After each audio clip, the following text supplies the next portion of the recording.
Hi, my name is Evelyn. I'm 29 years old, and while my friends from college are becoming managers and homeowners, I murdered my career in tech to become a YouTuber. I know. And now I'm moving 1,700 miles with my cat to live with my parents. Because sometimes we need to take a step back in order to move forward. I feel like I haven't kept you guys posted about my life for a really long time. And I have so much to share, but I actually only have a few hours to pack before I leave at 5 a.m. tomorrow. So I'm gonna pack up a few boxes to feel a little bit better, and then let's catch up. I have moved through 4 different apartments across 2 cities in the past couple of years. I still have a hard time packing every single time, so this time I decided to be more intentional and ask myself what's important for me for the next period of my life. What do I want to bring to stay true to my intentions? What I don't want to bring even though I might still feel attached to it? And what are the questions to ask myself if I can't decide on a particular item? I decided to pack my bed, which seems like an odd choice for someone going back to live with their parents. But over the past few years of moving around, my bed sheets and pillows seem like the only physical anchor, and they've become my source of comfort and safety. I'm also weirdly attached to my books. In 2020, I gave away a bunch of books because I'm like, when am I gonna read normal people ever again? So I found people who said they would read them in WeChat groups and just mailed the books to them. Only half of them offered to pay for the postage. But anyways, now I really want to read normal people again. And I want to read my copy with my underlines because it feels like traveling back in time and having a conversation with that version of myself.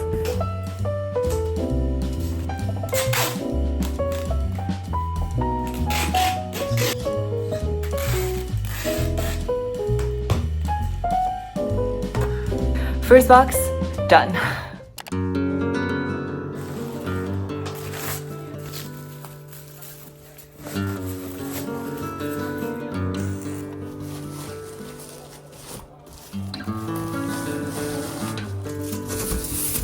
Packing update, I've packed 2 boxes. That's pretty much everything in the bedroom except for clothes. And I'm just starving right now, so I ordered Chongqing xiaomian, so it's like spicy noodles. That looks good. And yeah, let's chat about what I've been up to. I sent no utensils, but they sent them anyways. So I have been traveling a bunch. You guys seen from my vlogs that I went to Beijing and to Korea. And I've mostly been traveling for escapism because I feel like there are way too many changes in my life right now, and my brain and also my heart is just struggling to deal with it. The table's like moving. The first big thing is quitting my job in tech to, I guess, become a YouTuber full-time. That's how most of you guys found me. And I'll be honest, that's been really stressful lately. Even though YouTube's going well now, there was 3 or 4 months at the end of 2023 and beginning of 2024 where my channel stopped growing. And it's funny how even though my conscious mind knows that's just a part of the YouTube journey, there's nothing to worry about, my nervous system is freaking out about not having a stable income, not having an outlook of what the future might be like. And I've been super anxious and stressed for months. It's funny how when you guys comment on my videos that you like my calm vibes, the question that goes on in my mind is like, why? Why does my life seem that way? Because in reality, it is the opposite. So I was actually sort of in a life crisis. I don't know if it's obvious from YouTube or Instagram. So yeah, that is what's been going on. Oh, I got these spicy tofu kao chua, which is like kebab, barbecue, I don't know. These ones are really good. Oh, wait.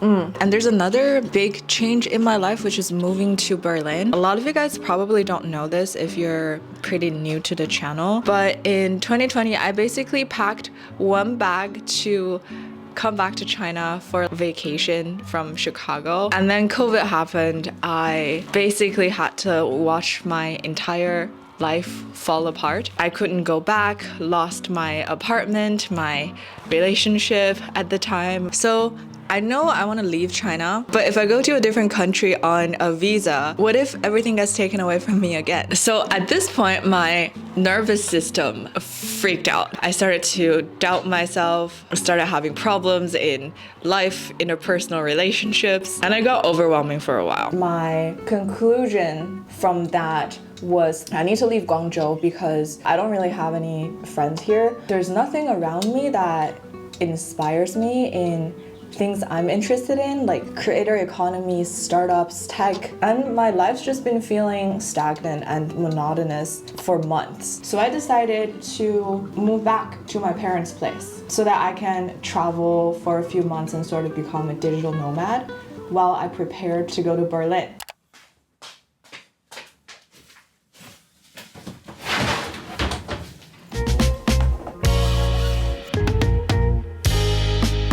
It's 8:39 p.m. My bags are nowhere to be found. I've packed 3 out of 9 boxes and my flight is in 11 hours and 20 minutes. Let's pack up all my clothes.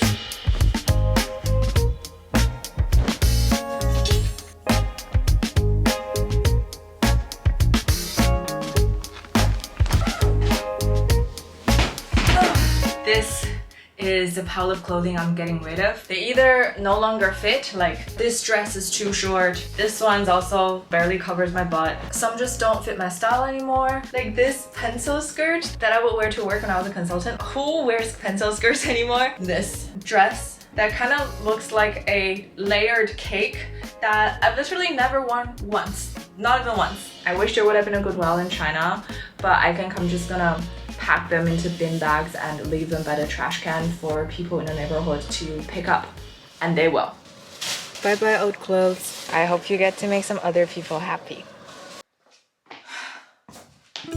These are all my life's belongings. Mine is the stuff that's already shipped to Berlin. Goodbye, Guangzhou apartment. We've had a weird time together. I might even miss you. Oh, you are coming with me.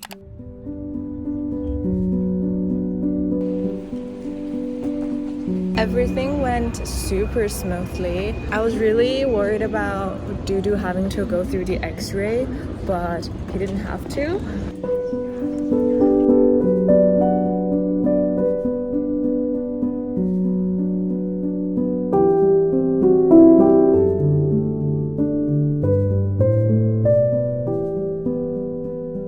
A lot of you guys ask me why Berlin. I honestly don't have a normal reason like for work or for school, but after a long while, now Berlin is finally starting to feel right. And I guess I'll just attempt to explain my thought process. At first, I'm not gonna lie, the idea of going to Berlin came from Dave. But then all of my close friends started asking me, why do you want to go to Berlin?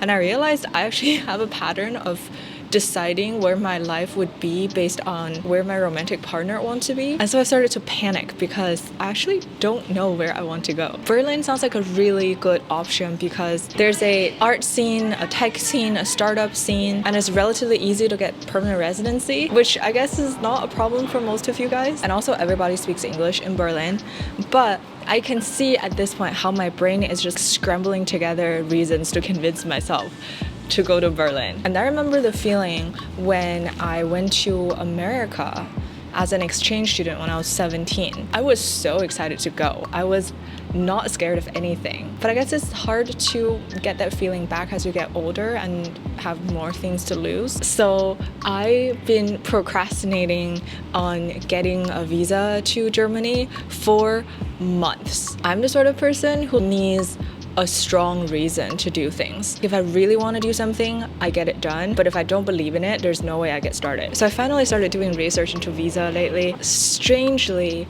all of a sudden, now I'm less scared because I see so many opportunities. A lot of brands I really admire, like Lingoda and Career Foundry, are based in Berlin. What are the odds? I started watching Nay's vlogs a lot and Anya, and I love seeing their lives making art and checking out all the hipster vegan places in Berlin. And I can't explain why, but now I'm just excited to go to Germany. But obviously, visa is really complicated, and that's the reason why I decided to pack up and go to Shenyang, because during the time I apply for a visa, which could take months, I don't have to be in Guangzhou, and I can travel around a little bit.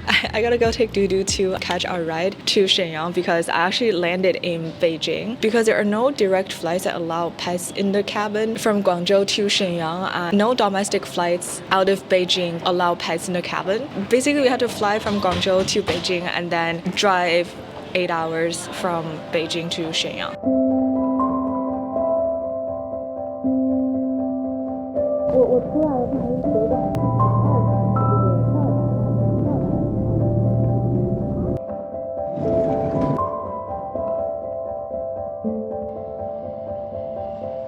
Hot take, but I think KFC soft serve is better than McDonald's and Dairy Queen. Let's try the red bean pie. Ooh. If you're one of those people against eating food in the car, I'm sorry for making you uncomfortable. I did put a napkin on my lap, if that makes you feel better. Doofus. I have mixed feelings about moving back with my parents because I'm kind of just starting to work through my childhood in therapy, and I kind of don't know how to spend time with them. Every time I go back home, even for just a few days, I revert to my childhood self a little bit. That's a topic for like a whole other video. I am really grateful that they offered me a place to stay when I don't really have anywhere else to go. And that's really not something that should be taken for granted. Before you ask all of your comments, where's Dave? He's already in Europe at the homeland, consuming exclusively Butler's hot chocolate and breakfast rolls. Before closing off on this vlog, I just wanted to say, no matter how much we try to romanticize it, moving back with parents inevitably feels like a step back. The older we get, the more it comes with a stigma. As if there's a